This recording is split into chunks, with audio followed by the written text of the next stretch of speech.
அன்னை மரியாள் ஒரு பொழுதும் இயேசுவை விட்டு விலகி செல்லவில்லை. கிறிஸ்துக்கு பிரியமானவர்களே, பாவத்திலே பெரிய பாவம் எதுன்னு சொன்னா பொய் பேசுறது, கெட்ட வார்த்தை போடுறது, இல்லாத பொல்லாத செய்யறது, முறைக்கிறது, பார்க்கிறது, இதெல்லாம் பாவம் அல்ல. இதை விட பெரிய பாவம் என்னவென்றால் கடவுளை, இயேசுவை விட்டு விலகி செல்வது. இன்னைக்கு இயேசுவை விட்டு விலகி நீங்கள் சென்றால் அது ஒரு பெரிய பாவம். அதனாலதான் புனித அகஸ்தினார் மிக அருமையாக சொல்வார், first you love God, do everything. முதலில் நீ கடவுளை அன்பு செய், அதன் பின்பாக நீ எதையும் உன்னுடைய வாழ்க்கையில் செய். கடவுளை அன்பு செய்யாமல் நாம் செய்யக்கூடிய ஒவ்வொரு செயலும் நம்மை இயேசுவிடமிருந்து பிரித்துவிடும். அன்னை மரியாள் ஒரு முறை கூட இயேசு விட்டு பிரிந்து செல்லவில்லை.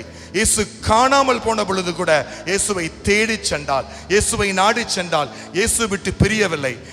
இயேசுவை விட்டு விலகாமல் இயேசுவின் அருகில் சென்று ஜெபிக்கும் பொழுது அந்த தாய்மறையின் பரிந்துரை பரிசுத்தத்தையும் பரிபூரண நலத்தையும் நலவாழ்வையும் உங்களுடைய இதயம் வேண்டக்கூடிய ஜெபத்திற்கு பதிலையும் தரும் என்பதை நாம் உணர்ந்து கொள்ள வேண்டும்.